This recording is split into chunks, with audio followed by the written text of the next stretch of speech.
Welcome back to Valencia Tales, wishing you a truly good day, filled with calm moments and gentle things ahead. And now, let's step together into today's story. I buried my daughter 31 years ago and never stopped grieving. Last Tuesday my phone rang at 2 a.m. Miss Harrison. This is Mercy General. Amanda Clark is here. She finally remembers who she is. My blood ran cold. Because I stood at Amanda's grave in 1993. Mrs. Harrison, your daughter wants to see you. 7 words. That's all it took to destroy 31 years of carefully constructed grief. It was 2:03 a.m. I'd been asleep beside my husband Caleb in our quiet house in Eugene, Oregon. The house where we'd learned to live with a ghost. The house where every room still carried the absence of the daughter we'd buried in 1995. Before we continue, thank you for being here. If you believe survivors deserve to have their voices heard, please consider subscribing. It's free and helps these stories reach others who need hope. Now let's see what happened next. My daughter is dead, I said into the phone, my voice automatic. Flat. I'd said it so many times it had become a reflex. Ma'am, I'm Dr. Rachel Winters from Mercy General Hospital in Portland. The woman in our care is Amanda Clark. She's 49 years old. She's been experiencing recovered memories for the past 72 hours. She remembers a house with a green front door. A mother who baked Dutch apple pie. A father who did terrible movie impressions. And she remembers a birthmark behind her right ear that her mother called her secret wings. I stopped breathing. The secret wings. Our secret. Mine and Amanda's alone. If she's alive, I whispered, then who did I bury? Dr. Winters was quiet for a moment. That's what we need to find out, Mrs. Harrison. But first, your daughter is asking for you. She finally knows who she is. The phone slipped from my hand. It hit the nightstand, clattered to the floor. Caleb was sitting up now, his face pale in the dim light from the alarm clock, staring at me with an expression I couldn't read. Brittany. His voice was careful. Afraid. Who was that? I couldn't answer. My mouth opened but no sound came out. My entire body had gone numb, like my brain had shut down everything except the most essential functions. Breathe in. Breathe out. Don't pass out. Caleb picked up the phone from the floor, pressed it to his ear. Hello. This is Caleb Harrison. Who is this? I watched him listen. Watched the color drain from his face. Watched his hands start to shake. We'll be there, he said finally, his voice hoarse. We're leaving now. He hung up. We sat there in the darkness, staring at each other. 38 years of marriage and I'd never seen him look like this. Lost. Terrified. Like the ground had just opened up beneath us. She said, Caleb's voice broke. She said Amanda's alive. I'm 60 years old now and for 31 of those years, I've been a mother with a ghost in her heart. Every November 8th, I visit the grave with the name Amanda Harrison carved into cold granite. Caleb still goes with me, though we've stopped talking much on those drives. What's left to say after 3 decades? Our son Jordan stopped coming years ago. He moved to Boston, built a life far from the town where his sister vanished. He calls on her birthday, voice tight and careful, like he's walking on glass. Like one wrong word will send me spiraling back into the person I became in 1993. We've learned to live around the wound the way you learn to walk with a limp. Our house in Eugene is quiet now, filled with routines we've perfected to avoid the empty spaces. I bake Dutch apple pie every Sunday, even though Amanda's not here to eat it. Caleb grades chemistry papers at the kitchen table, making the same terrible movie impressions that used to make her laugh. His Sean Connery is awful. His Clint Eastwood is worse. But he does them anyway and I smile anyway, and we pretend we're not performing these rituals for a daughter who's been dead for 31 years. We're functional. We're surviving. But we're not whole, and we stopped pretending we ever would be again. I need to get dressed, I heard myself say. My voice sounded far away, like it was coming from someone else's body. Portland is 3.5 hours. For if there's fog. Brittany. Caleb grabbed my hand. We've gotten calls like this before. He was right. 3 times over the years. 3 false alarms that had nearly destroyed us. In 1995, a woman called claiming she'd had psychic visions of Amanda in California. Caleb drove 18 hours based on nothing but desperation and found a girl who looked vaguely similar but wasn't our daughter. In 2001, a con artist called with details pulled from old news articles, asking for money to help Amanda come home. I almost wired $5,000 before our old detective talked me down. In 2008, an elderly woman with dementia kept calling, insisting every young person she saw was someone's missing child. Each time the hope had nearly killed us. Each time we'd had to rebuild ourselves from the disappointment. She knew about the secret wings, I said quietly. Nobody knows about that. Nobody. Caleb went very still. He knew what that meant. The secret wings were ours alone. A bedtime story I'd invented when Amanda was 4 years old and terrified she wasn't special enough, wasn't pretty enough, wasn't anything enough. I'd trace that tiny butterfly-shaped birthmark behind her right ear with my fingertip and whisper that she had secret wings. That butterflies were the bravest creatures because they transformed themselves completely. That she could fly anywhere in her dreams and I'd always be there to catch her if she fell. That detail had never been in police reports. Never mentioned to investigators. Never shared with reporters or grief counselors or anyone. How could a stranger know about that unless she was Amanda? "I'm coming with you," Caleb said, already reaching for his jeans. "No." I touched his face, felt the stubble on his jaw, the familiar shape of him. "Not yet. I need to see first. If it's real." I couldn't finish the sentence. The hope felt too dangerous, too fragile to speak into existence. He understood. After everything we'd survived together, he always understood. Caleb and I are different people than we were in 1993. The first 5 years after Amanda disappeared, we barely spoke. We just passed each other like strangers in our own home, both drowning in grief so overwhelming it became its own presence. A third person living in our house, suffocating us. I blamed him for not driving her to the library that night.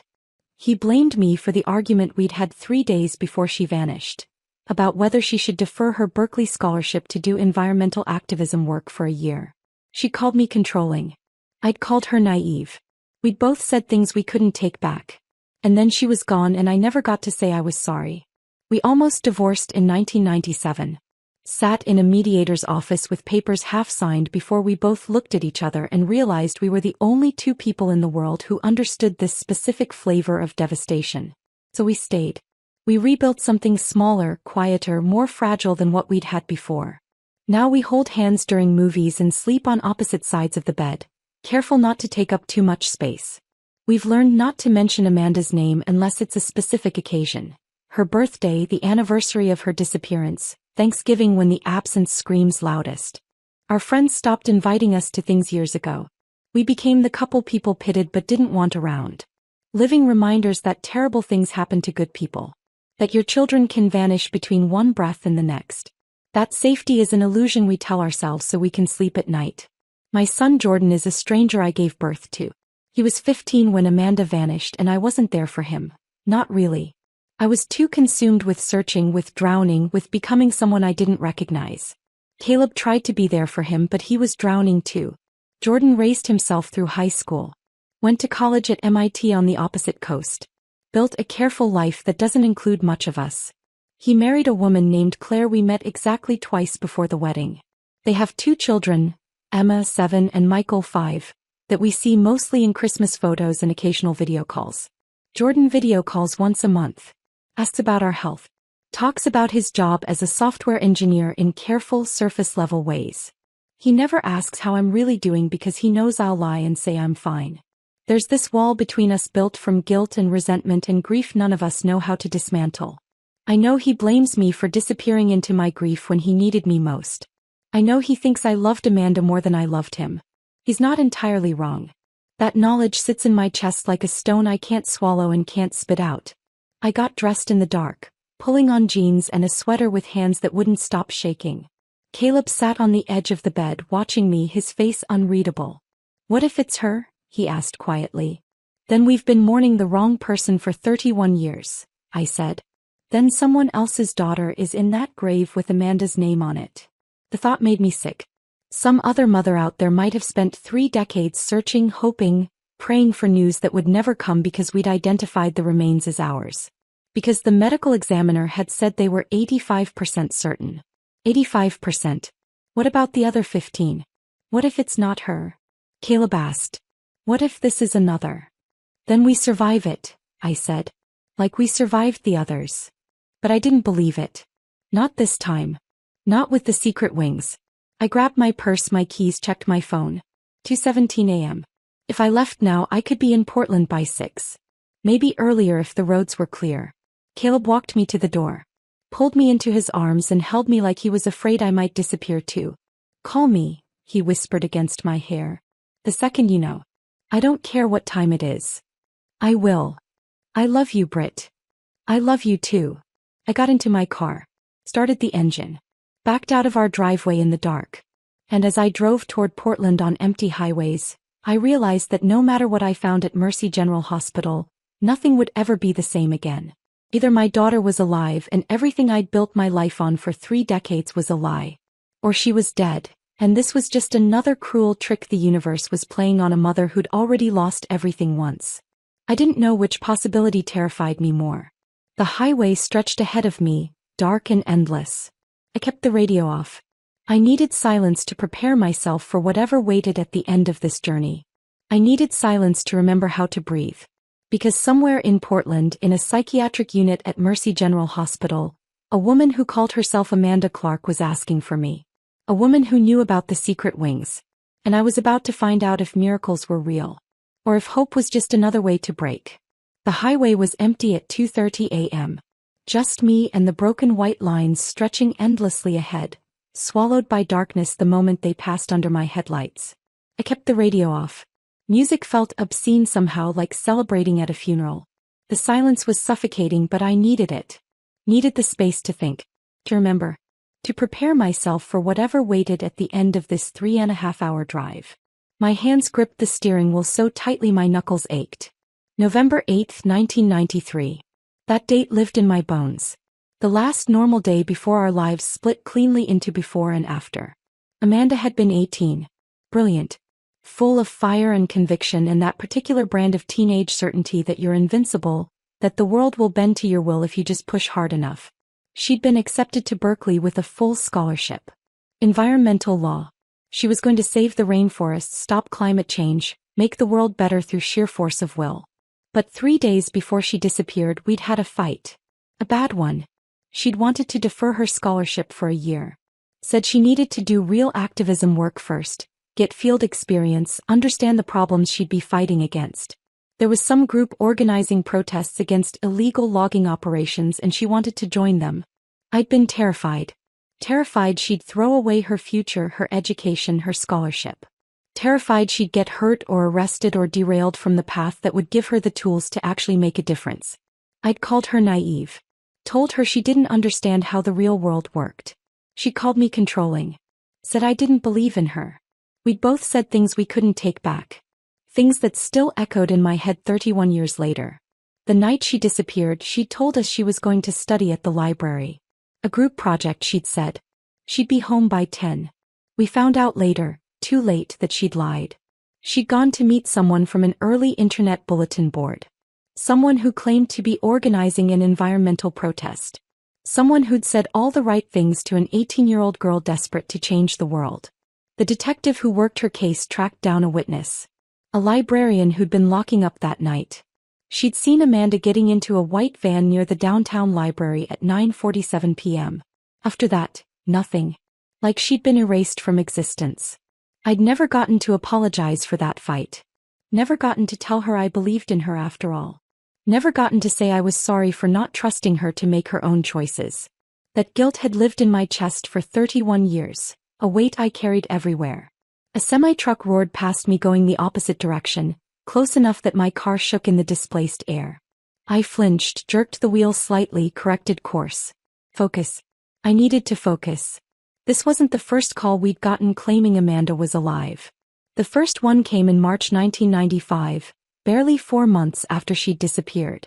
A woman named Crystal something calling from a payphone in Sacramento. She'd had psychic visions of Amanda working at a diner somewhere in California. Caleb had gotten in the car that same day. Drove 18 hours straight based on nothing but desperation and a stranger's claim. He'd found a diner. Found a girl who was roughly the right age with dark hair like Amanda's. But it wasn't her. Not even close, really, once he looked at her properly. Just a girl who vaguely fit the description and a psychic who'd been hoping for reward money. He'd called me from a motel room in Sacramento and I'd heard him break down completely. Sobbing so hard he couldn't breathe. I'd stayed on the phone with him for 2 hours, both of us crying, both of us trying to figure out how to survive the disappointment. The second call came in 2001. A man, this time smooth-voiced, sympathetic. He'd said he'd seen Amanda, that she was living in Seattle, but she was scared to come home. Scared we'd be angry with her for disappearing. He could help facilitate a reunion, he said, but it would require some money. Travel cost. A safe place for her to stay. Just $5,000. I'd almost wired it. Had the bank account numbers written down, my hand on the phone, ready to call and authorize the transfer. Our old detective Tom Patterson had talked me down. Explained gently that this was a common scam, that con artists targeted families of missing persons because we were vulnerable, desperate, willing to believe anything. He'd been right. The phone number disconnected the next day. The man was never found. The third call came in 2008. An elderly woman named Margaret who kept calling from a care facility in Portland. She had dementia, her nurses explained apologetically. She thought every young woman she saw was someone's missing child. She'd call families from cold case files, insist she'd seen their loved ones, become agitated when they didn't immediately come retrieve them. Each time the hope had nearly destroyed us. Each time Caleb and I had to rebuild ourselves from the shattered pieces of disappointment. That's why I'd left him at home this time. Why I couldn't let him come with me. If this was another false alarm, another psychic, another con artist, another confused elderly woman, I needed to absorb the blow alone. Needed to be the one who shattered so he could stay whole. But the secret wings. That detail changed everything. How could anyone know about that unless they were Amanda? My exit appeared in the distance. Woodburn. I was making good time. No fog, barely any traffic. I'd be in Portland by 6 at this rate. Maybe earlier. My stomach churned. I'd thrown up twice already, had to pull over on the shoulder and heave into the gravel while semis roared past. Because if Amanda was alive, then the remains we'd buried in December 1995 belonged to someone else. I could still remember that day with perfect clarity. The call from the detective. Hikers had found remains in the Cascade foothills. Female, approximately 18 to 20 years old. The forensic anthropologist estimated the body had been there at least a year, possibly 2. Dental records had been inconclusive.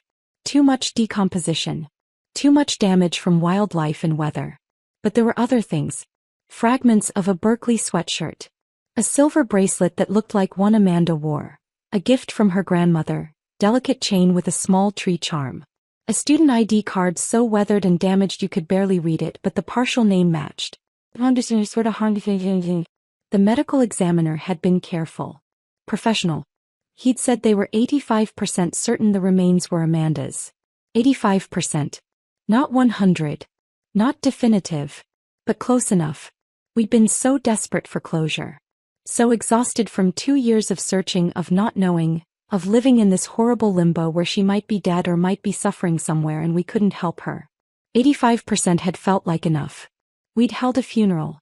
I'd picked out a casket for remains that barely filled a small box. Stood at a grave with Amanda's name carved into granite and said goodbye. Promised her I'd tried everything. Promised her I'd never stop loving her.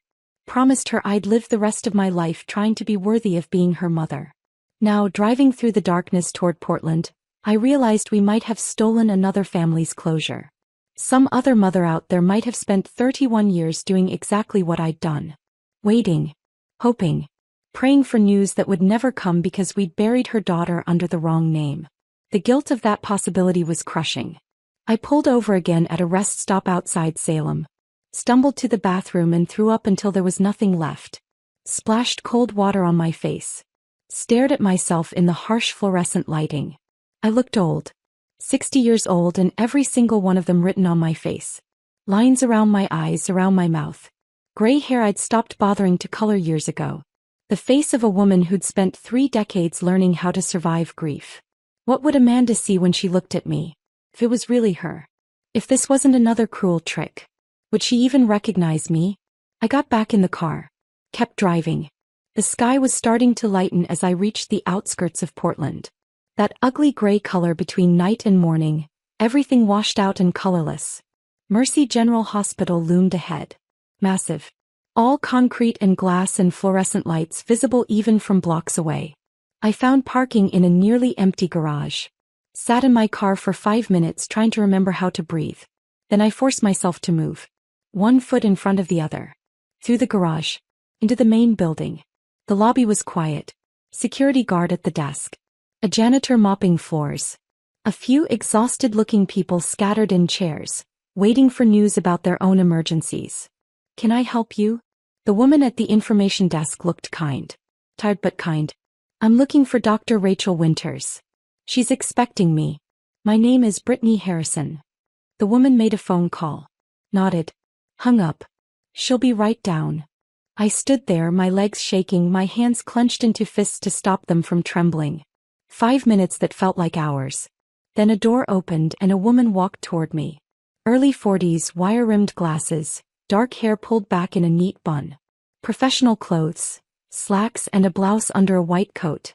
The kind of face that had seen too much human suffering to be easily shocked. "Mrs. Harrison?" She extended her hand. "I'm Dr. Rachel Winters. Thank you for coming so quickly." Her handshake was firm. Steady. Everything I wasn't. "I understand this must be overwhelming," she said gently. "Would you like some coffee before we talk? There's a consultation room just down the hall where we can sit." "No." My voice came out harsher than I'd intended. "I'm sorry, I can't. I need you to tell me what you know. Please." She nodded. "Of course. Follow me." We walked through corridors that smelled like antiseptic and floor polish. Everything was too bright, too clean, too sterile. We entered a small consultation room with a table for chairs, and a window that looked out over the parking lot. Dr. Winters gestured for me to sit. I did, gripping the edge of the table to keep my hands from shaking. "The woman we're treating has been living under the name Amanda Clark for approximately 31 years, Dr. Winters began. Her voice was calm, measured. Clinical.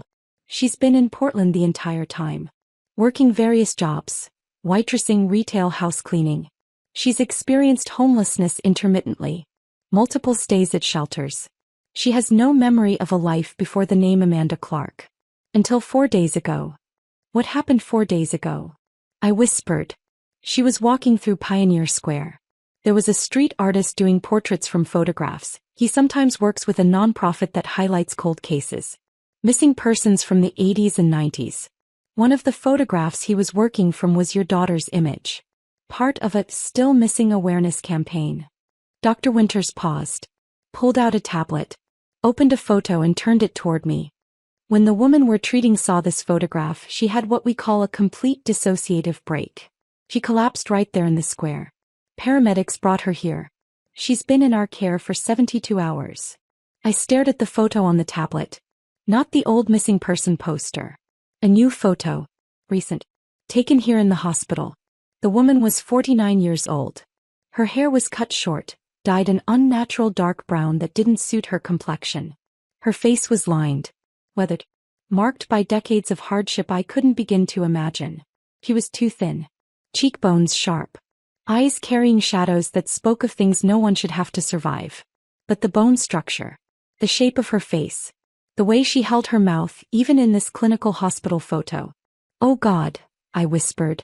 I saw Amanda looking back at me through 31 years of survival. "She's been having recovered memories," Dr. Winters continued, her voice pulling me back from the photograph. "Fragments at first. A house with a green front door. A mother who made Dutch apple pie every Sunday. A father who taught high school chemistry and did terrible impressions of movie characters to make her laugh. A little brother who collected baseball cards." My hand flew to my mouth. The green door. Our house in Eugene had a green front door. We'd painted it that color in 1991 because Amanda had insisted green was a lucky color. The Dutch apple pie. Every Sunday without fail for 18 years. Caleb's impressions. His awful Sean Connery, his worst Clint Eastwood, the way Amanda would laugh so hard she'd cry. Jordan's baseball cards. He'd kept them in a shoebox under his bed, organized by year and team, protective sleeves for his favorites. "There's more," Dr. Winters said gently. "She remembers a dog named Copernicus. A scar on her left ankle from falling off a skateboard when she was 12. A favorite teacher named Mr. Patterson who encouraged her to apply to Berkeley. She remembers the last argument she had with you, about whether she should defer college for a year to do environmental activism work. I couldn't breathe, couldn't speak. Every detail was correct. Every single one. I need to see her, I whispered. Please. Dr. Winters stood. Follow me. But Mrs. Harrison, she paused at the door. I need to prepare you. The woman you're about to see has lived through significant trauma. She's not the girl you lost. She may never fully be that girl again. The integration process between who she was and who she's been forced to become will take years. Possibly her entire lifetime. I nodded, not trusting my voice. We walked through corridors that felt endless. Past rooms with closed doors hiding other people's private battles. Past nurses' stations with charts and monitors and the quiet beeping of machines. Past waiting areas with uncomfortable chairs and outdated magazines. Dr. Winters talked as we walked, but I barely heard her. Something about dissociative identity, about trauma responses, about the brain's remarkable ability to protect itself by erasing memories too painful to carry. My heart was pounding so hard I thought I might collapse right there on the linoleum floor. We stopped outside a room marked 4C. Dr. Winters put her hand on my arm. Looked me straight in the eye. She's terrified, she said quietly. Terrified you'll reject her. Terrified you'll blame her for disappearing. Terrified you won't want her back after all these years.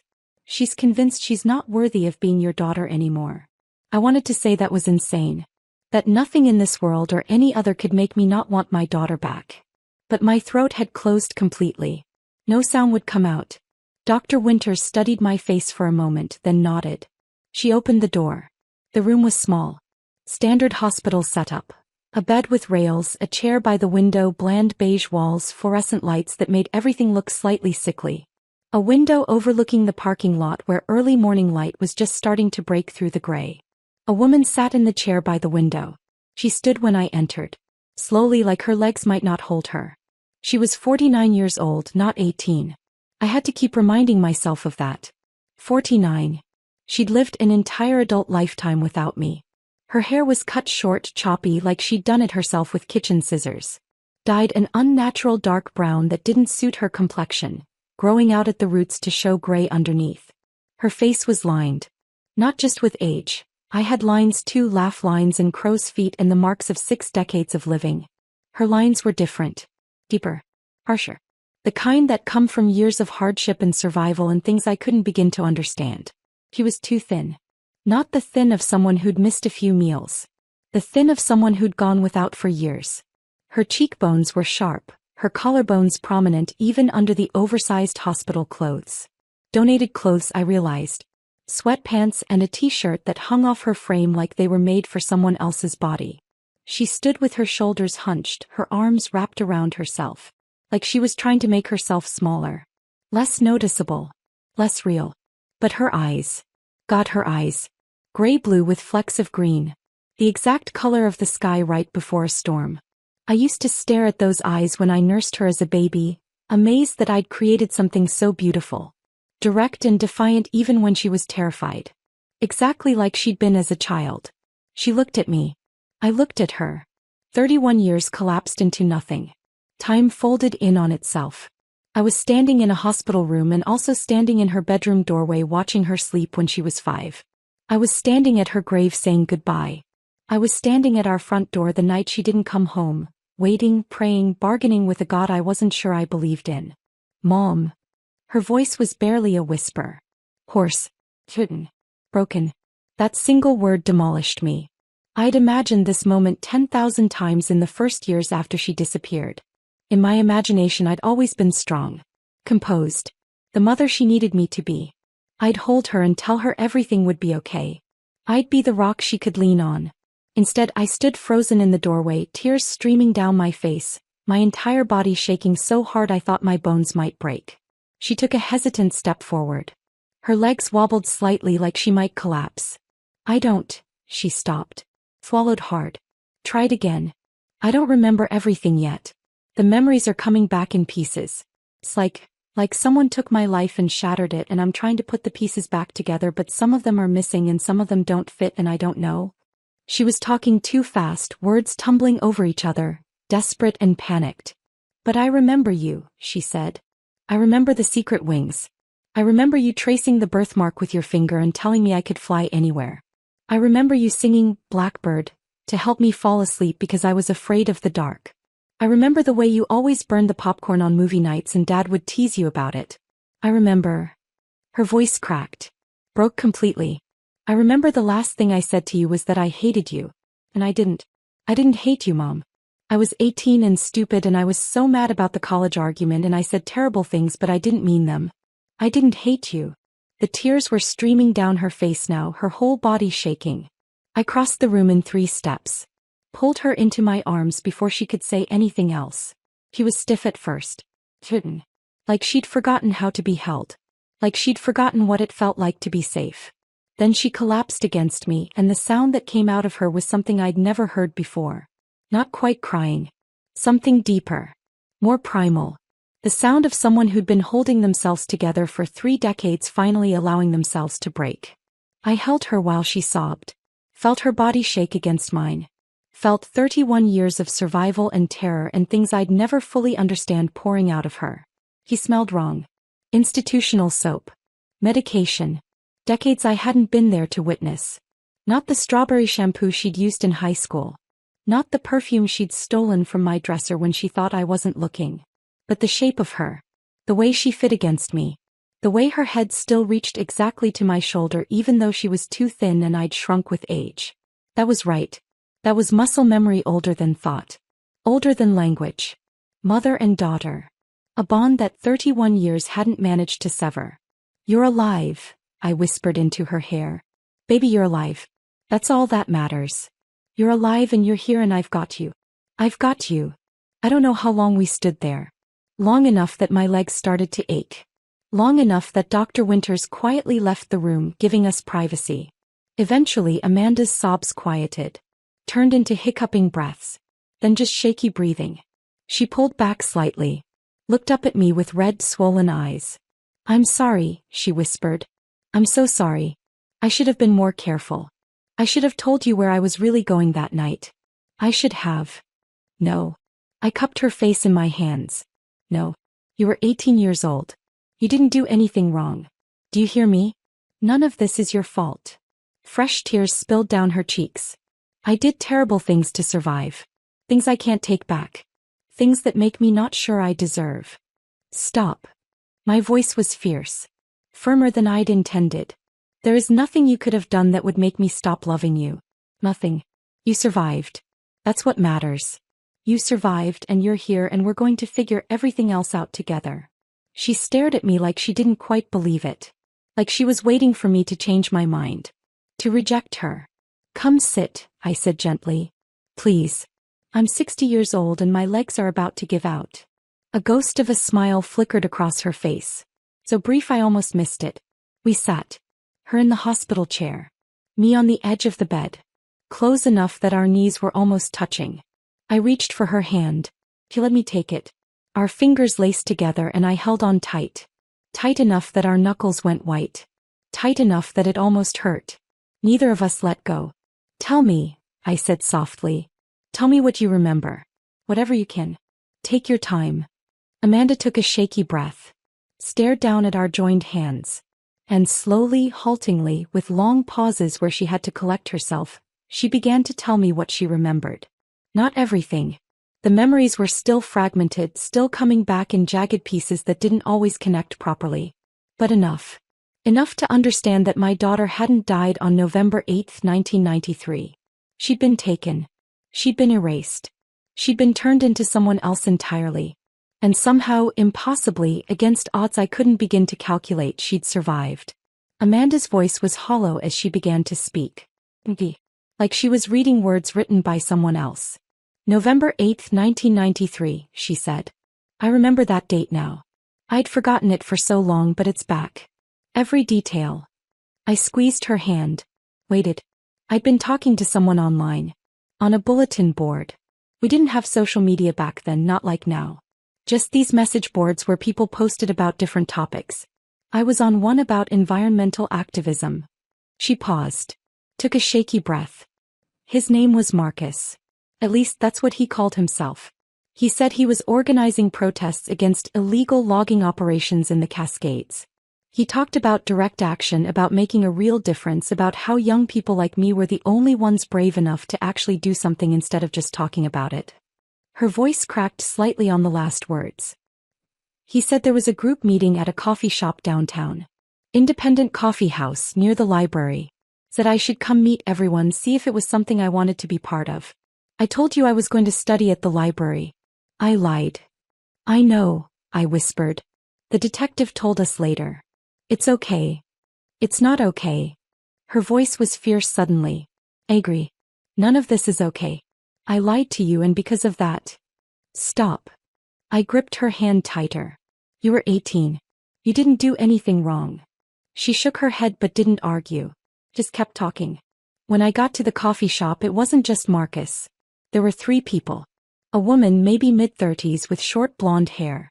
And 2 men. One was older, 40s maybe. The other was younger, closer to my age. Her hands started shaking. I held them steady. They were so nice. So friendly. They bought me coffee. They talked about all these amazing actions they'd done. Tree-sitting, road blockades, protests at corporate headquarters. They made it sound exciting. Important. Like I could actually make a difference. Amanda's voice dropped to barely a whisper. They said there was an action happening that night. Not a protest, something more direct. They were vague about the details, but they made it sound urgent. Important. They said they could use another person, especially someone young who looked innocent. I'd be perfect for it, they said. She pulled her hand away from mine. Wrapped her arms around herself. They offered me a ride. Said the location was about an hour outside the city. I should have said no. I should have asked more questions. I should have called you and told you where I was going. But I was 18 and stupid and so sure I was invincible. Her voice broke completely. I got in their van. The silence that followed was crushing. The next thing I remember clearly is waking up in a basement. Concrete floor. No windows. A mattress on the ground. And 2 other girls. Both around my age. Both terrified. I felt bile rise in my throat. Forced it down. I don't remember everything after that. It's like my brain just shut down. Fragmented. Dr. Winters says it's a trauma response. Dissociation. My mind protecting itself from things too horrible to process. Amanda's eyes were unfocused, staring at something I couldn't see. We were moved. I don't know how many times. Different houses. Different rooms. Sometimes there were other girls. Sometimes it was just me. Time stopped meaning anything. Days blurred into weeks. Weeks into months. Maybe years. I couldn't tell anymore. Her voice was mechanical now. Clinical. Like she was describing something that had happened to someone else. They gave me new identification. Social security card. Birth certificate. Driver's license. All with the name Amanda Clark. They said I was Amanda Clark now. They said my family had stopped looking for me. That they'd held a funeral. That I was dead to everyone who'd ever loved me. I felt tears streaming down my face but didn't wipe them away. They said if I ever tried to remember who I'd been before, if I ever tried to contact my family, they'd kill you. They'd kill Dad. They'd kill Jordan. They'd make sure everyone I'd ever loved suffered because of me. Her voice cracked. So I stopped trying to remember. I just let it go. Let her go. The girl I'd been. Because keeping her alive meant putting you in danger, and I couldn't do that. So I became Amanda Clark instead. She looked at me finally. Her eyes were swimming with tears. For 31 years I was nobody. A ghost. I worked whatever jobs I could get. Waitressing. Cleaning houses. I was homeless for a while. Stayed in shelters. Slept on couches belonging to people I barely knew. I survived, but I wasn't living. I was just existing. Oh baby, I whispered. I'm so sorry. I'm so sorry we couldn't find you. It's not your fault. Her voice was fierce. None of this is your fault. You didn't do this to me. They did. She took another shaky breath. About 5 years ago things started changing. I'd have these dreams. About a house with a green front door. About baking pie with a woman whose face I couldn't quite see. About a man doing terrible movie impressions that made me laugh. About a little boy with baseball cards. She wiped tears from her face with the back of her hand. I thought I was going crazy. Amanda Clark didn't have those memories. Amanda Clark didn't have a family. Amanda Clark appeared fully formed at 18 years old with no past. But the dreams kept coming. And slowly they started feeling less like dreams and more like memories. Amanda stood up suddenly, walked to the window, stared out at the parking lot below. 4 days ago I was walking through Pioneer Square. There was a street artist there. He does portraits from photographs sometimes. Works with some non-profit that highlights cold cases. She turned to face me. One of the photographs was me. My 18-year-old face. Part of some still missing awareness campaign. When I saw it, her whole body started shaking. It was like someone flipped a switch in my brain. Everything came flooding back at once. My real name. Your face. Dad's voice. Jordan as a kid. Copernicus sleeping at the foot of my bed. The fight we had about deferring college. The way you always burned the popcorn. The secret wings. She wrapped her arms around herself, like she was trying to hold herself together. I collapsed right there. Screaming. I couldn't breathe. Couldn't think. 31 years of memories hitting me all at once. People called an ambulance. They brought me here. Dr. Winters has been helping me piece it together, but it's like trying to reassemble a person who's been shattered into a million pieces. I stood up, crossed to where she stood, put my arms around her from behind and held her while she cried. You remember Copernicus? I asked softly after a while. She nodded against me. He was the best dog. He'd always steal food off the counter when he thought no one was looking. A shocked laugh escaped me. I'd forgotten that. He stole an entire chicken once, Amanda said, and there was the ghost of a smile in her voice. Right off the table at Thanksgiving. Dad chased him around the yard for 20 minutes. We had to order pizza, I remembered. Jordan thought it was the best Thanksgiving ever. Amanda turned in my arms. Looked up at me with red, swollen eyes. Jordan, she whispered. My little brother. Is he? He's alive. He's in Boston. He's married. Has 2 kids. I touched her face gently. You're an aunt. Fresh tears spilled down her cheeks. I missed his whole life. I know. But he's going to want to see you. When you're ready. She nodded. Then something seemed to occur to her. Mom, she said slowly. If I'm alive, if I've been alive this whole time, then who did you bury? The question I'd been dreading. We don't know yet, I said quietly. The remains will need to be re-examined. Dr. Winters said they'll do DNA testing. Try to identify whoever. I couldn't finish. Amanda's face crumpled. Some other family has been waiting for answers while I was alive. Some other mother has been. Stop, I said firmly. That is not your fault. None of this is your fault. She looked at me with those eyes that had seen too much, survived too much. I hummed Blackbird in the shower this morning, she said suddenly. I didn't even realize I was doing it until Dr. Winters mentioned it. You used to sing that to me every night. You were afraid of the dark, I remembered. It was the only thing that helped you sleep. I still am, she whispered. Afraid of the dark. Afraid of basements. Afraid of white vans. Afraid of so many things. I pulled her close again. Held her tight. We're going to get through this, I promised. Together. However long it takes. She didn't answer. Just held on to me like I was the only solid thing in a world that kept shifting beneath her feet. Maybe I was. Dr. Winters knocked softly on the door about 20 minutes later. Amanda and I were still holding each other, neither of us quite ready to let go. I'm sorry to interrupt, Dr. Winters said gently. But Mrs. Harrison, there are some practical matters we need to discuss. And Amanda needs to rest. She's been awake for over 30 hours. I looked at my daughter. Her eyes were red and swollen, her face pale with exhaustion. She looked like she might collapse at any moment. I'll be right outside, I promised her. I'm not going anywhere. Amanda's grip on my hand tightened. You promise? I promise. She let go slowly like she was afraid I'd disappear if she blinked. I followed Dr. Winters into the hallway, my legs unsteady. The fluorescent lights felt too bright after the dim hospital room. Everything felt surreal, like I was moving through a dream. I need to call my husband, I said. And my son. They need to know. Of course. There's a consultation room down the hall where you'll have privacy. Take all the time you need. My hands were shaking so badly I could barely unlock my phone. I had 17 missed calls from Caleb. 3 voicemails. A dozen text messages asking if I was okay, asking what was happening, asking if he should come. I called him. He answered before the first ring finished. Brittany.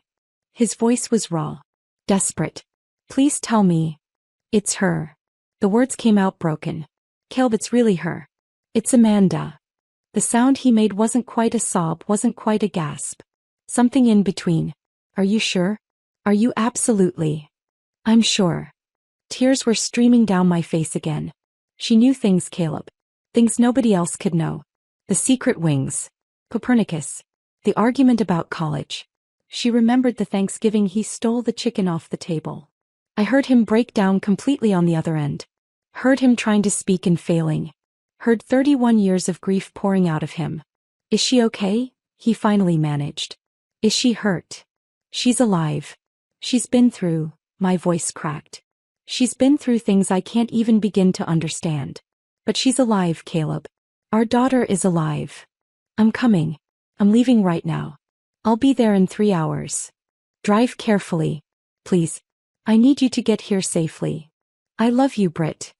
I love you too. I hung up. Stared at my phone. I needed to call Jordan.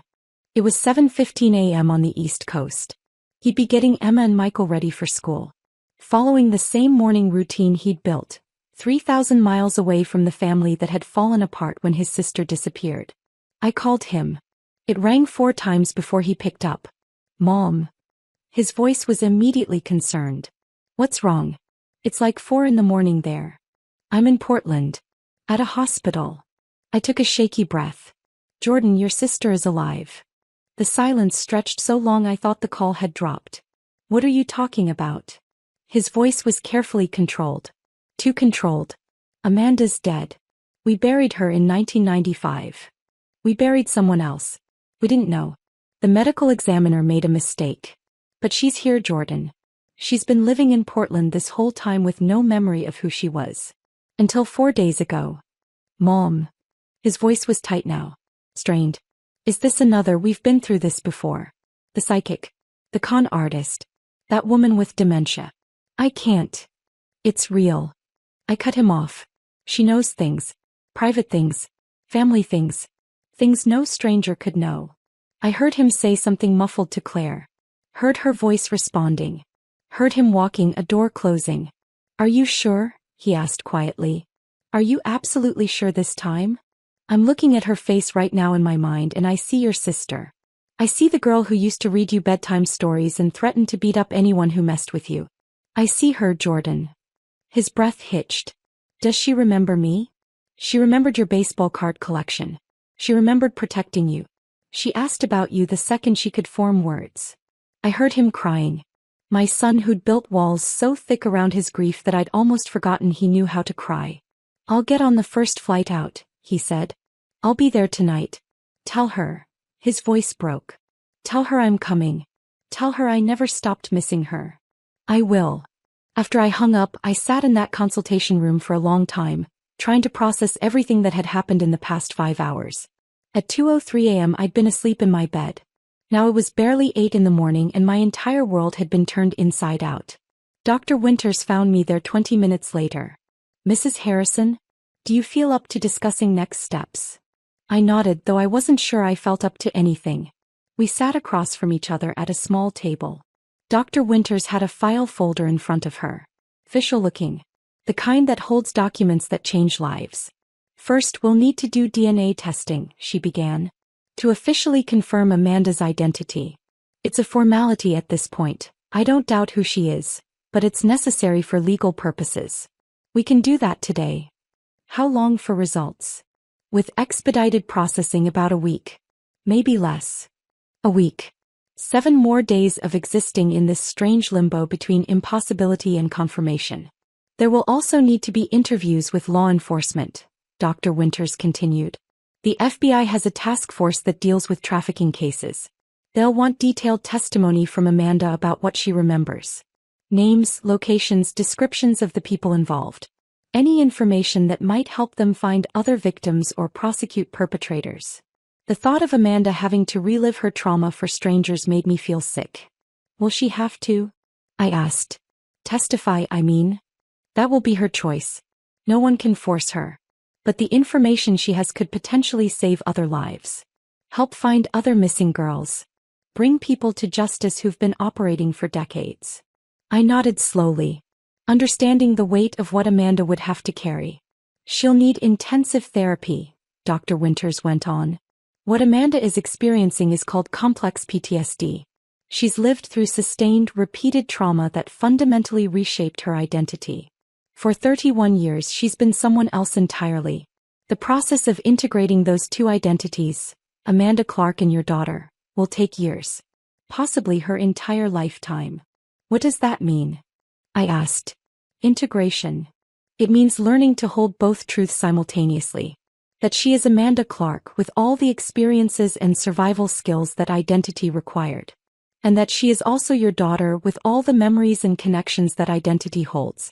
It means processing decades of trauma while also processing the grief of everything she lost. It won't be linear. She'll have good days and terrible days. Breakthroughs and setbacks. Dr. Winters leaned forward slightly, her expression serious. Mrs. Harrison, I need you to understand. The woman in that room is not the 18-year-old girl you lost. She's a 49-year-old woman who's survived things most people can't imagine. She's been shaped by experiences you weren't there to witness or protect her from. Expecting her to simply become who she was before isn't realistic or fair.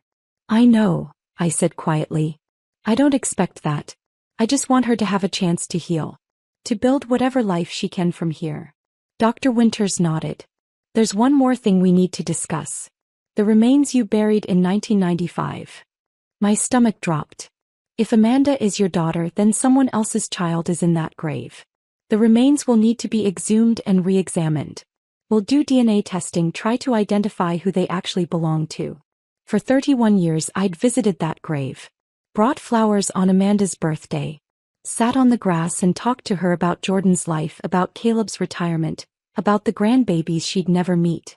Now I had to face the reality that it had never been Amanda lying there. It had been someone else's daughter. Someone else's sister. Someone else's friend. There's another family out there, I said slowly. Another mother who's been waiting. Possibly. The remains might match someone in the missing persons database. Or they might not. We may never know who she was. The guilt was crushing. Some family had spent 3 decades in the same hell we'd lived through, except they'd never gotten closure. Never gotten answers. Because we'd taken their daughter and buried her under the wrong name. I want to know, I said firmly. As soon as you identify the remains, I want to know.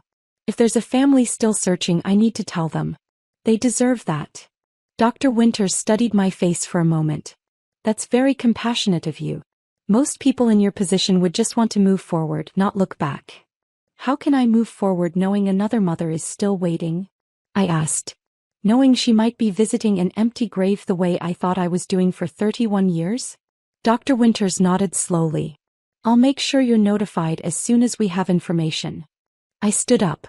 My legs were unsteady, my whole body exhausted. Can I go back to her now? Of course. But Mrs. Harrison, Amanda needs to rest. She's been awake for over 30 hours and her body and mind are both exhausted. She'll sleep most of the day, which is exactly what she needs. I walked back to room 4C. Pushed the door open quietly. Amanda was lying in the hospital bed now, her eyes already closing. A nurse was adjusting her checking her vital signs. I sat down in the chair by the window. The same chair she'd been sitting in when I first walked in. Mom. Amanda's voice was drowsy. You're still here. I'm still here. I'm not going anywhere. Promise. I promise, baby. I'll be right here when you wake up. Her eyes closed. Within minutes, her breathing evened out into sleep. I sat there watching her. My daughter. Alive. Here. And I wondered how we were going to survive rebuilding a life that had been destroyed 31 years ago. But I knew one thing with absolute certainty. We would survive it. We'd already survived the worst. Everything else was just details. Caleb arrived at the hospital just before noon. I was sitting in the chair by Amanda's bed watching her sleep when I heard his footsteps in the hallway. Fast. Urgent. Like he'd been running. I stepped out to meet him before he could burst into the room and wake her. He looked terrible. His hair was uncombed, his shirt wrinkled, his eyes red-rimmed and wild. He'd aged a decade in the 6 hours since my phone call. Brit. He grabbed my arms. Is it real? Please tell me it's real. It's real. I pulled him into a hug, felt him shaking against me. She's in there. She's asleep, but she's real. She's alive. The sound that came out of him was something between a sob and a gasp. He held on to me like I was the only thing keeping him upright. I need to see her, he whispered. I know. But Caleb, listen to me first. I pulled back, looked him in the eye. She's not 18 anymore. She's 49. She's lived through things we can't imagine. She looks different. Sounds different. She's not the girl we lost. He nodded, but I wasn't sure he'd really heard me. I opened the door to room 4C quietly. Amanda was still sleeping, curled on her side, one hand tucked under her cheek like she used to do as a child. Caleb stood in the doorway, frozen. I watched him take her in. The short, badly dyed hair. The lines on her face. The way she looked too thin even under the hospital blankets. The way 31 years had marked her in ways they hadn't marked us. Amanda. His voice cracked on her name. She stirred. Opened her eyes. Saw him standing there. For a moment neither of them moved. Then recognition flickered across her face. Dad. That single word broke him. Caleb crossed the room in 3 strides and pulled her into his arms. Amanda made a sound, half sob, half gasp, and clung to him like she was drowning and he was the only thing keeping her afloat. I'm sorry, she kept saying. I'm so sorry. I'm so sorry. Stop, Caleb said fiercely. You have nothing to be sorry for. Nothing. I stood in the doorway watching my husband hold our daughter for the first time in 31 years, and for the first time since that 2 a.m. phone call, I let myself believe this might actually be real. That first day set the pattern for the next 12. Every morning, Caleb and I would make the drive from Eugene to Portland. 3.5 hours there, 3.5 hours back. We'd spend the middle of the day with Amanda, then drive home exhausted, only to wake up and do it again the next morning. Some days were good. On day 2, Amanda remembered our old cat, Winston. Remembered how he'd knock things off counters just to watch them fall. She laughed when she remembered it. A real laugh, not the hollow, broken sound she'd been making. The sound made me cry. On day 4, she remembered family trips to Cannon Beach. Building sandcastles with Jordan. The time a wave knocked her over and she came up sputtering and laughing. Caleb teaching her to skip stones. Me warning her not to go too far into the water. You were always so worried, Amanda said. About everything. You'd pack 3 extra jackets just in case. I was trying to keep you safe, I said. Her smile faded. You couldn't keep me safe from everything. On day 5, she remembered Christmas mornings. How Jordan would wake everyone up at 5 a.m. too excited to wait. How we'd make hot chocolate and open presents in our pajamas. How Caleb would always pretend he hadn't gotten me anything, then pull out something he'd been hiding for weeks. Each memory was a small victory. Another piece of herself she was reclaiming from the decades of erasure. But other days were terrible. On day 6, Amanda had a panic attack so severe they had to sedate her. She'd been fine one moment talking about her favorite teacher in high school, and then suddenly she was hyperventilating, screaming that she couldn't breathe, that the room was closing in on her. We tried to help, but the nurses had ushered us out while they dealt with it. Caleb and I sat in the hallway listening to our daughter scream, and there was nothing we could do. On day 8 she had a dissociative episode. We'd been talking about Thanksgiving traditions when suddenly Amanda's eyes went blank. Completely empty. Like no one was home. Amanda. I'd said. Baby, can you hear me? Nothing. She stared straight through me like I wasn't there. Dr. Winters had explained later that it was a trauma response. When the memories became too overwhelming, Amanda's brain would essentially shut down. Disconnect from reality. It was a survival mechanism, but it was terrifying to witness. On day 9, Amanda refused to see us at all. When we arrived, the nurse said she'd had a bad night and didn't want visitors. We'd sat in the waiting room for 4 hours, hoping she'd change her mind. She never did. I'd cried the entire drive home. But we kept coming back. Every single day. Slowly, gradually, Amanda became more present. More herself. Whoever that self was now. Jordan arrived on day 3. I met him in the lobby. He looked exhausted. He'd taken a red-eye from Boston, hadn't slept. His wife Claire had stayed home with the kids, but she'd sent messages. Tell her we love her. Tell her we can't wait to meet her. Is she? Jordan started, then stopped. What should I expect? I don't know, I said honestly. She's different every day. Sometimes she's okay. Sometimes she's not. Just be patient with her. And with yourself. We walked to room 4C together. I knocked softly before entering. Amanda was sitting up in bed, picking at her breakfast tray without actually eating anything. She looked up when we entered, and I saw her freeze when she saw Jordan. Hey, Jordan said. His voice was carefully neutral. Controlled. Hi. Amanda's voice was small. Jordan. They stared at each other across the room. Jordan was 34 now. A grown man with a wife and kids and a successful career. The last time Amanda had seen him, he'd been 15. A kid in braces who collected baseball cards and hero-worshipped his big sister. You got tall, Amanda said finally. A surprised laugh escaped Jordan. Yeah. You missed that. I missed a lot of things. The silence stretched. Uncomfortable. Heavy with everything that couldn't be said. I was 15 when you disappeared, Jordan said finally. 15. I needed my sister and you were gone. And then I needed my parents and they were gone too. Lost and searching for you. I raced myself, Amanda. I got myself through high school. Applied to colleges on my own. Learned to be an adult with no help from anyone. His voice was tight.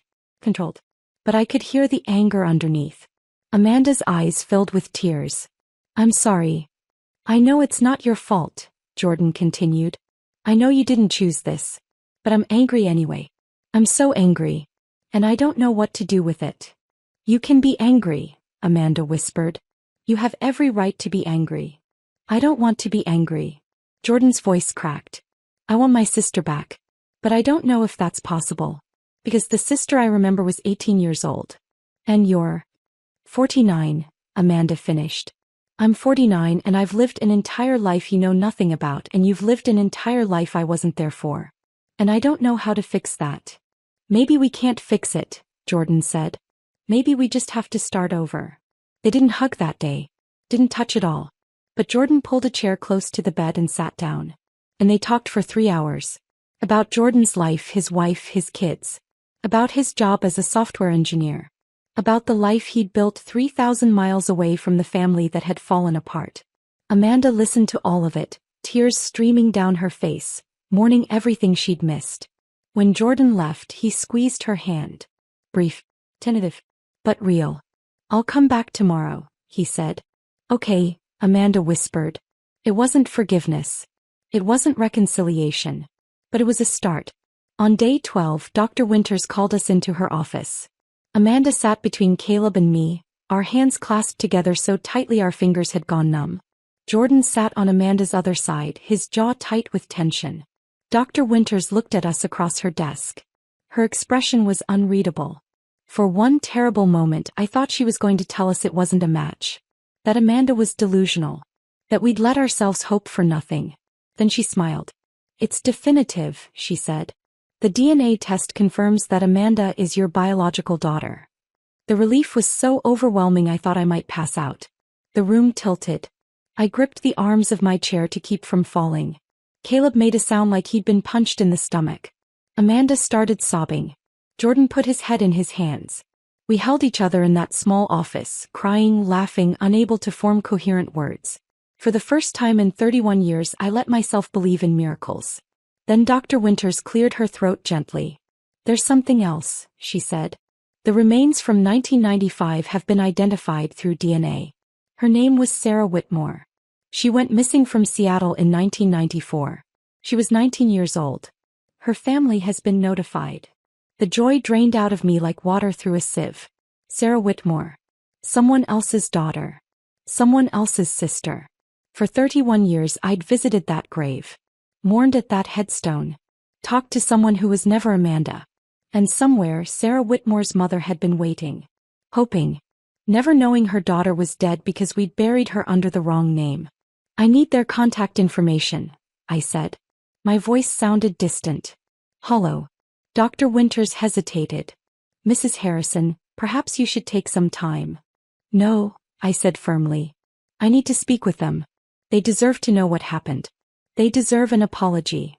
Brittany, you don't have to, Caleb started. Yes, I do. I looked at him. How would you feel if our situations were reversed? If Sarah's family had buried Amanda by mistake and we'd spent 31 years waiting for answers that never came? He didn't have a response to that. Dr. Winters wrote down a phone number on a piece of paper. Slid it across the desk to me. Her mother's name is Margaret Whitmore, she said quietly. Please be gentle with yourself, Mrs. Harrison. This situation isn't your fault. But as I stared at that phone number, all I could think was, another mother had lost 31 years because of a mistake. And I needed to look her in the eye and tell her I was sorry. I called Margaret Whitmore 3 days after getting her number. I'd been carrying that piece of paper in my pocket, the numbers written in Dr. Winters' careful handwriting, unable to bring myself to dial. Finally, on a Thursday afternoon, I sat in my car in the hospital parking lot and made the call. She answered on the second ring. Hello. Her voice was tired, worn down by decades of waiting. Mrs. Whitmore? My name is Brittany Harrison. Dr. Winters gave me your number. My voice broke. I'm the woman who buried your daughter by mistake. The silence on the other end was so long I thought she'd hung up. I know who you are, she said finally. Her voice was steady. Too steady. The FBI told me what happened. I'm so sorry, I said. I know that's not enough. I know nothing I say will ever be enough. But I need you to know we thought it was our daughter. We weren't trying to. I don't blame you. Her words surprised me. You did what any parent would do with the information you had. The medical examiner made the determination. You were just trying to find closure. I was crying now, tears streaming down my face. You spent 31 years not knowing. 31 years waiting. Because we took your daughter and buried her under the wrong name. And now I know, Margaret said quietly. Now I can bring Sarah home. Give her a proper burial with her real name. At least now I don't have to wonder anymore if she ran away because she was mad at me. If she's out there somewhere choosing not to come home. Her voice cracked on the last words. For 31 years I thought she left because of me, Margaret continued. Because we'd fought about her boyfriend. As I'd said terrible things. I thought she was alive somewhere, hating me. At least now I know she didn't choose to leave. We cried together on that call. Two mothers connected by tragedy and mistaken identity and the terrible luck of having daughters who disappeared in the same era. How is she? Margaret asked after a while. Your daughter. Amanda. She's alive, I said. She's healing. It's going to take a long time, but she's here. At least one of us got our daughter back, Margaret said. There was no bitterness in her voice. Just exhaustion. At least one of us did. We talked for another 20 minutes. I promised to keep her updated on the exhumation process, on the transfer of Sarah's remains. She promised to let me know about the funeral. Will you come? She asked. To Sarah's burial. I know it's a lot to ask, but I'll be there, I said. I owe her that much. 6 weeks after that 2 a.m. phone call, Amanda was released from Mercy General. Caleb and I had assumed she'd come home with us to Eugene. We'd prepared her old room, bought new sheets, hung curtains in the color she used to like. We wanted to take care of her, wanted to keep her close after 3 decades of absence. But Dr. Winters and Amanda's trauma therapist both said that would be a mistake. She needs to build her own life, Dr. Winters explained gently. Not try to slip back into the one she had at 18. That girl doesn't exist anymore. Amanda needs to figure out who she is now, and she can't do that living in the house where she grew up, surrounded by memories of who she used to be. So we helped her find an apartment instead. It was small, a 1-bedroom on the 2nd floor of an older building in Northeast Portland. The rent was reasonable, the neighborhood was safe, and it was close to her therapy team and the trauma center where she'd be continuing treatment. The apartment was empty when we first saw it. Worn hardwood floors, white walls that needed fresh paint, a kitchen barely big enough for a small table. But it had good light. Big windows that looked out over a tree-lined street. I like it, Amanda said quietly. It feels safe. We spent the next week furnishing it. Caleb and I bought her everything. Dishes, towels, a comfortable bed, a couch that actually looked decent. I hung curtains while Caleb assembled furniture, making the same terrible jokes he'd been making for 40 years. Why did the furniture maker go to therapy? he asked while struggling with an IKEA bookshelf. Amanda looked up from unpacking kitchen supplies. Why? Because he had too many shelf issues. A small smile flickered across her face. Brief, uncertain but real. That's terrible, Dad, she said. Your mother's been telling me that for decades, Caleb replied. Hasn't stopped me yet. Amanda laughed. A real laugh, not the hollow, broken sound she'd been making. The sound made me cry. But even in those good moments I could see how different she was. The Amanda I remembered had been loud. Opinionated. Full of fire and conviction. She'd argued politics at the dinner table, debated environmental policy with anyone who'd listen, filled every room with her presence. This Amanda was quiet. Careful. She apologized constantly, for asking for help, for taking up space, for existing. I'm sorry, could you maybe, I don't mean to be difficult, but could we move the couch a little to the left? If it's not too much trouble. I'm sorry. You don't have to apologize, I'd tell her. This is your apartment. You get to decide where everything goes. She'd nod, but 10 minutes later she'd be apologizing again. She had panic attacks triggered by things I couldn't predict. White vans passing on the street. The smell of a certain brand of coffee. Basements. Locked doors. Men's voices raised in anger, even if the anger had nothing to do with her. She couldn't sleep without medication. Even with it, she rarely got more than 4 hours a night. She couldn't be in crowds. We tried taking her to the grocery store once and she'd lasted 10 minutes before the walls started closing in and she had to leave. But she was also stronger than I'd ever been. She'd survived 3 decades of hell and come out the other side still capable of hope. Still capable of love. Still capable of looking forward instead of only backward. I had to learn to love this version of my daughter. Not mourn the version I'd lost. That was harder than it sounded. Jordan came back to Portland 3 more times in the first 3 months. Each visit was slightly less tense than the last. On his 3rd visit he brought Claire and the kids. Emma was 7, all energy and questions. Michael was 5, shy and serious. They had no idea their aunt had supposedly been dead their entire lives. Jordan and Claire had told them Aunt Amanda lived far away and they hadn't been able to visit before. Simple. Age appropriate. Amanda cried when she met them. Emma was cautious at first, hiding behind her father's legs. But Amanda sat on the floor, made herself smaller, less threatening, and asked Emma about her favorite things. I like butterflies, Emma said. And purple. And my friend Sophia. I like butterflies too, Amanda said softly. I have a birthmark shaped like a butterfly. Want to see?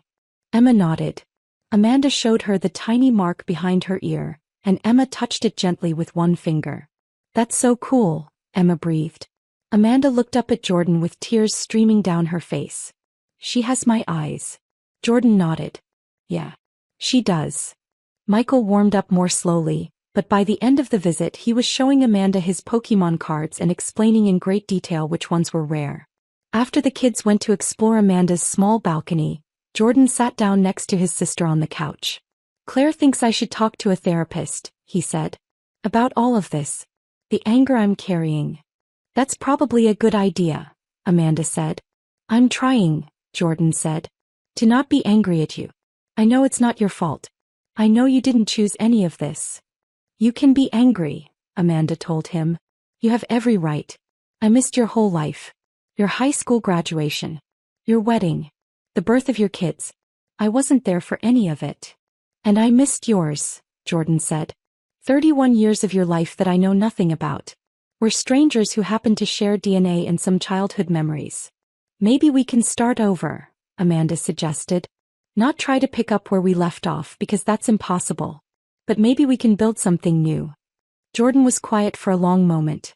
I'd like that. They started talking on the phone weekly after that. Awkward conversations at first, full of long pauses and careful topics. But gradually they got easier. Jordan told her about his work, his kids, his life in Boston. Amanda told him about her therapy, her struggles, her small victories. They couldn't fix 3 decades of loss. But they were building something. Something that might eventually feel like family again. For months after coming home, Amanda told us she'd made a decision. We were having lunch at her apartment. Sandwiches from a deli down the street, eaten at her small kitchen table. The FBI contacted me, she said. They want me to testify. About what I remember. The people involved. the locations. Anything that might help them find other victims or prosecute the people who are still alive. My stomach dropped. Amanda, you don't have to. I know I don't have to, she interrupted. Her voice was steady, determined. But I want to. Your therapist said testifying could set back your progress, I said. That it could be re-traumatizing. She also said it could be empowering, Amanda replied. That taking my story and using it to help other people could be part of my healing. Other girls are still out there, Amanda continued. Girls like I was. Lost.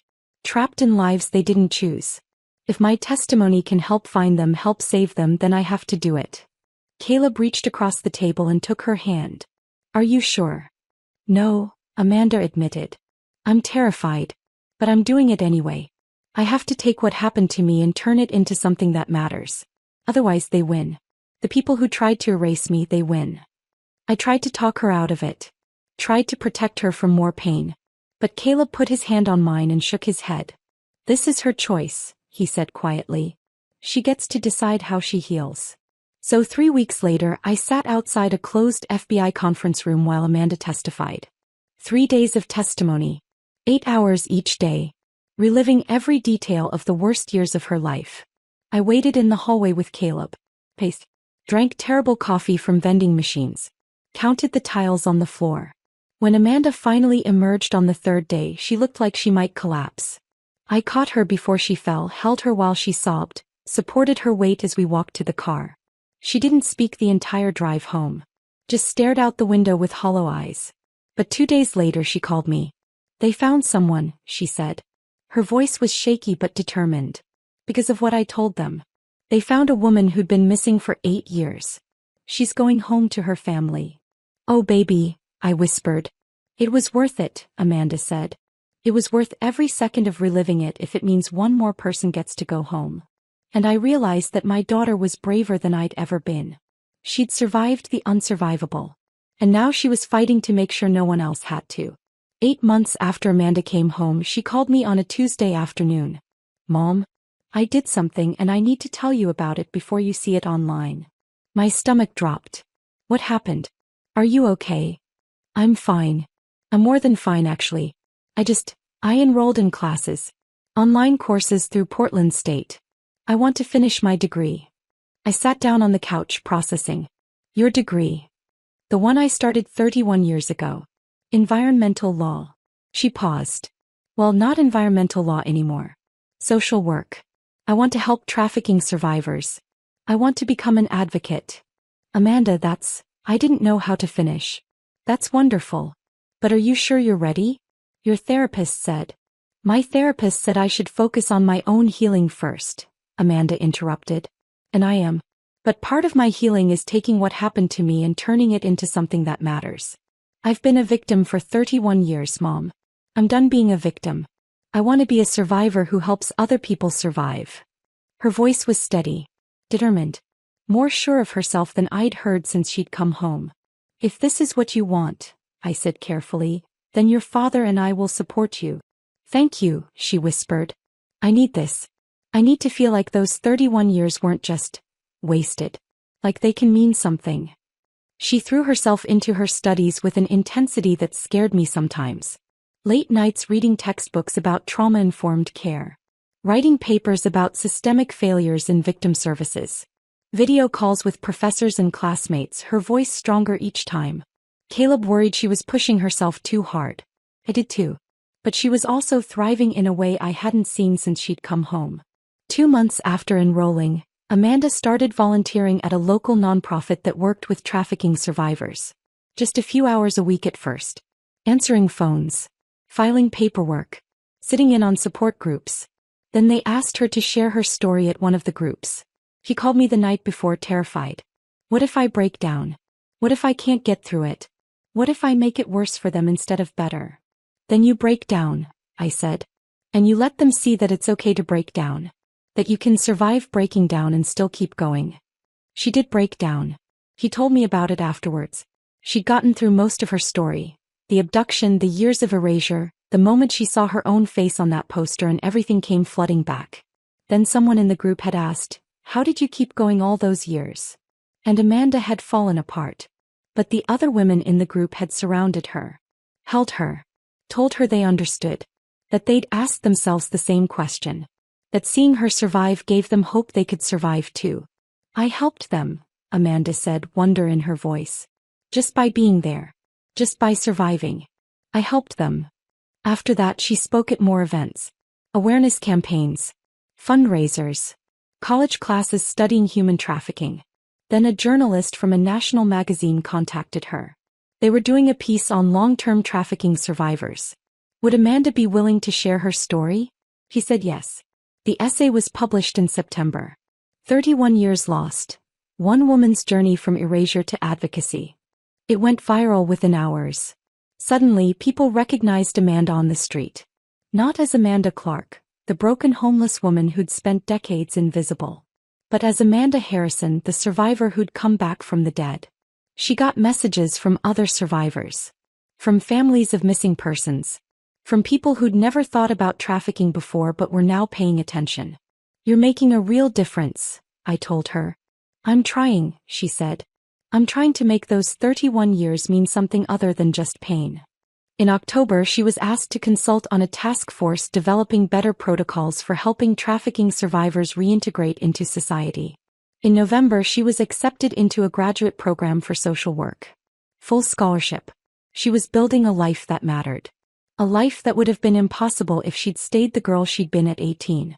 And I realized that was its own kind of revenge. Not destruction. Not making the people who'd hurt her suffer. But refusing to let them win. Refusing to stay buried. Building something so meaningful from the ruins that it rendered all those years of darkness powerless. On a clear Sunday morning in July, 10 months after that first phone call, Amanda invited us over for breakfast. She met us at the door and I barely recognized her. Her face had filled out. She looked healthy. Her hair had grown out past her shoulders, showing the natural auburn color I remembered from her childhood. She wore jeans and a simple t-shirt that actually fit properly, not the oversized donated clothes she'd been hiding in. She looked like herself. Not the 18-year-old who'd disappeared. Not the broken woman who'd emerged from 31 years of trauma. Someone new.